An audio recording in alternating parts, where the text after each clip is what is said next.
Madame, mademoiselle, monsieur, bonjour et bienvenue dans ce magazine. Nous poursuivons notre rencontre avec Marion Muller-Collard, écrivaine et théologienne protestante. Marion Muller-Collard, bonjour. Bonjour. Je voudrais poursuivre avec vous la découverte de votre livre « Les Grandissants », paru en 2021 aux éditions Labor et Fides. Voilà, on a un peu compris le rôle. Et finalement, le fils prodigue qui s'en va, qui vit un petit peu cette situation de désarroi, puis qui revient. Finalement, c'est un peu un passage obligé pour naître à soi-même. Oui, c'est comme ça que je l'ai relu, oui. Alors, est-ce que je lis mal, parce que je peux avoir mal lu aussi, en vous lisant et en voyant le frère aîné qui est resté, j'avais un sentiment un petit peu du Tanguy. Vous voyez, comme dans le film Tanguy, je me dis, tiens, mais lui, il n'a pas encore fait ce passage. Est-ce que cette lecture, bon, peut-être un peu cinématographique du personnage, est correcte ou pas? Oui, c'est une question, effectivement, puis c'est marrant parce qu'il attire beaucoup l'attention, ce frère aîné. Et moi, effectivement, il ne m'a pas beaucoup intéressée parce que mon thème, c'était celui du départ. Donc, nécessairement, je me suis intéressée à celui qui part. Et je me dis, voilà, c'est effectivement... c'est comme si ces deux-là symbolisaient deux possibilités dans la vie, quoi. C'est-à-dire de choisir ce qu'on aurait appelé avec le livre de Job, l'enclos. C'est le Satan qui dit ça à Dieu, qui dit « mais ton serviteur Job, ne l'as-tu pas protégé d'un enclos ?» Et ce thème de l'enclos est quelque chose qui m'est toujours resté depuis que j'ai travaillé le livre de Job. Et finalement, là, il y a l'enclos de la sécurité matérielle, de la répétition de choses connues. Et c'est dans cet enclos que le frère aîné va rester. Et autant Job, lui, est chassé de l'enclos de par ce pari incroyable et polémique entre Dieu et Satan, autant le fils, lui, cadet, et c'est marrant, c'est le cadet qui décide de partir.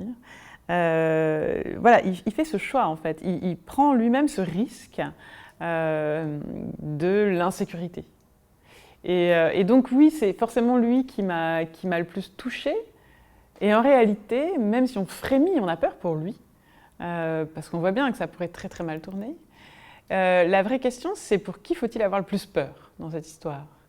Et c'est une question qui m'a beaucoup habité dans mon histoire de parent, d'être parent, par rapport aux enfants, c'est-à-dire on est quand même dans une société ultra sécuritaire. Et moi, je remarque en fait que les enfants aujourd'hui, on en voit très peu dans la rue. Moi, j'ai l'impression que j'ai grandi dans la rue. J'ai beaucoup joué, j'ai été très très libre. J'ai peut-être cette chance d'avoir des parents qui m'ont laissé très libre. C'est du coup une chance que j'essaye de redonner à mes enfants. Mais c'est vrai, au prix d'une inquiétude. C'est-à-dire, ils ne sont pas là, ils ne sont pas sous ma surveillance. Qu'est-ce qui peut se passer?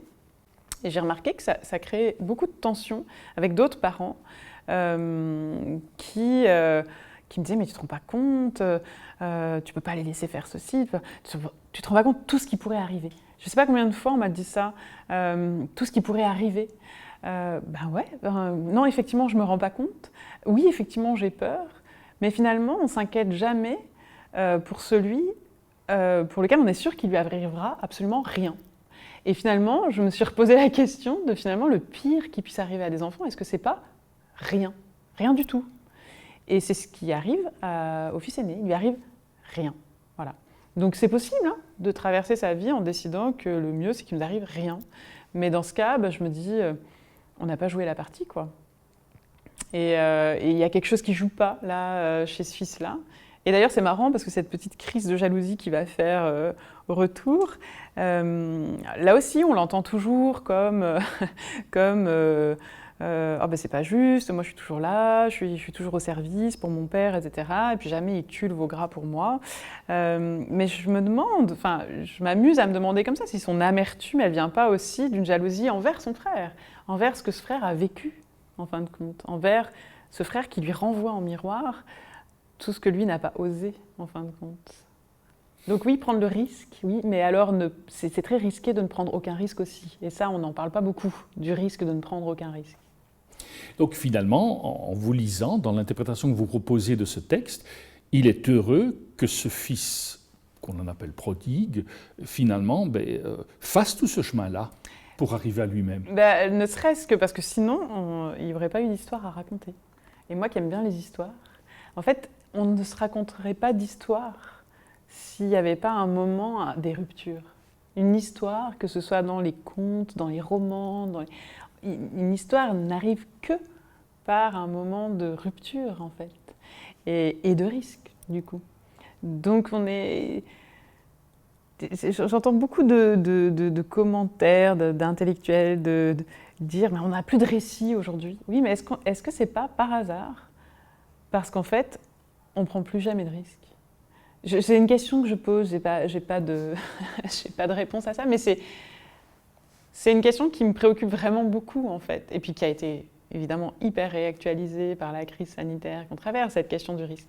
Et ouais, c'est un peu le moment de se demander qu'est-ce que ça veut dire que vivre. Et c'est peut-être là où cette différence entre la bios et la zoé, elle peut aussi nous guider, en tout cas nous donner à penser. Ouais. Est-ce que c'est un livre que vous conseillerez à tous les parents qui ont des enfants qui deviennent adolescents pour dire voilà, ça permet finalement, cette lecture de la parabole permet de mieux vivre cette étape de vie comme parent? Alors moi je ne suis pas très bien placée pour conseiller mes propres livres, vous voyez bien, mais en tout cas moi je l'ai écrit pour m'accompagner moi-même, pour m'accompagner justement dans ce parti pris de la confiance, et qui n'est pas une forme de naïveté ou d'illusion, et qui peut avoir un coût, qui peut avoir un très fort coût, mais que j'ai envie de vivre, d'assumer. Mais au-delà de ça,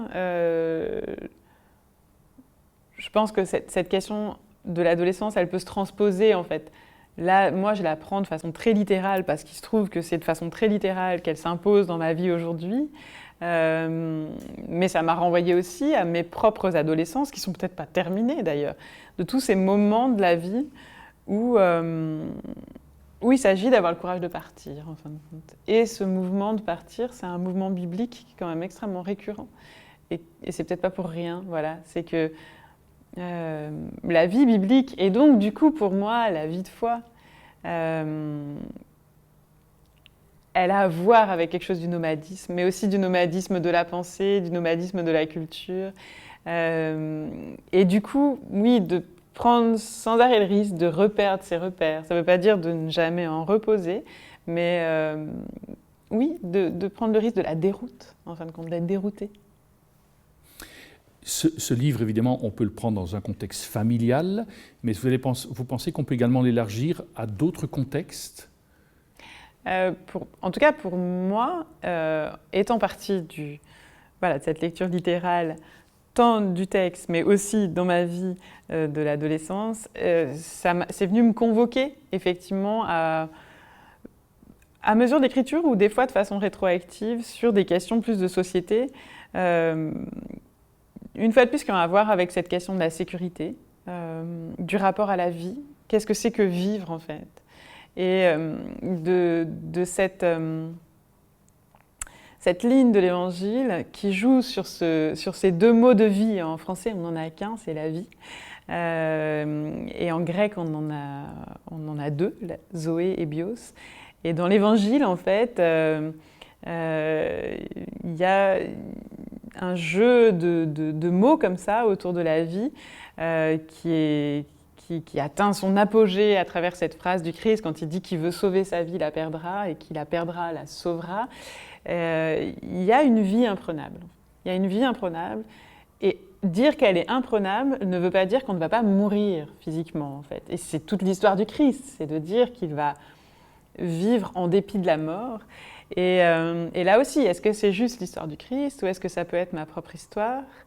Et il me semble que cette confusion moderne entre vie et survie, c'est une impasse, mais pas seulement du point de vue de la foi, c'est une impasse du point de vue de la pensée, c'est une impasse du point de vue du courage aussi, et c'est une impasse du point de vue de l'éloge du risque, parce que si notre unique but, notre but ultime et premier, c'est de survivre, qu'est-ce que ça veut dire, du coup, pour la qualité de la vie humaine. Qu'est-ce qui distingue en fait notre vie humaine si notre impératif il se situe au niveau de la survie? Et qu'est-ce que ça veut dire sur la qualité de l'amour humain si le rapport qu'on a à ceux qui nous sont chers sont seulement l'impératif qu'ils survivent? C'est des vraies questions pour moi. D'où l'importance d'une vie vivante. Ouais, la vie vivante, ouais. C'est-à-dire qu'on peut survivre sans vitalité et puis on peut mourir en pleine vitalité. On peut gagner notre vitalité au risque de la mort. Et évidemment, c'est effectivement la plus grande frayeur des parents. Et je crois qu'à un moment donné, il y a... c'était peut-être mon premier thème avec l'autre Dieu, cette question de la menace, enclos versus menace. En fait, on pourra, au niveau de la société,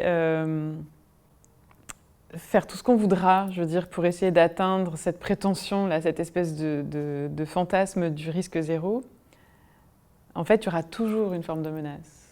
La menace, c'est quelque chose qui est préexistant à travers la figure du chaos, qui est intuité comme ça dans tous ces récits, dans toutes ces cosmogonies qui nous disent toujours qu'au début, il y a du chaos, en fait, et que c'est ça. C'est en fait, il y a cette espèce d'être qui va s'opposer au non-être de façon magnifiquement redite par Dieu dans la réponse qu'il fait à Job, dans le livre de Job. Et finalement, ouais, cette menace, moi, je l'assume comme étant irréductible. Et de cette acceptation douloureuse, hein, angoissante, naît une espèce de paix paradoxale. C'est-à-dire qu'il y a quelque chose qui ne m'appartient pas. Et que, du coup, la question, c'est comment je mène ma vie, en fait. Et voilà, c'est cette question, oui, de la vitalité plutôt que de la simple survie et qui nous élargit, qui nous invite en fait à un pari plus grand que celui de tirer son épingle du jeu et qui me semble avoir beaucoup d'enjeux aussi pour les temps de crise. Alors celui qu'on est en train de traverser là et celui qu'on traverse depuis un moment et puis qui n'est pas fini, qui est celui de la crise écologique. Est-ce que maintenant ça va être la lutte à la survie et comment est-ce qu'on peut penser la vie bonne quand c'est la survie qui préempte en fait toute la discussion publique, quoi. Nous aurons l'occasion en tout cas d'y revenir. Merci à vous. Merci. Nous arrivons au terme de cette émission. Il ne me reste qu'à vous souhaiter une excellente journée. À très bientôt.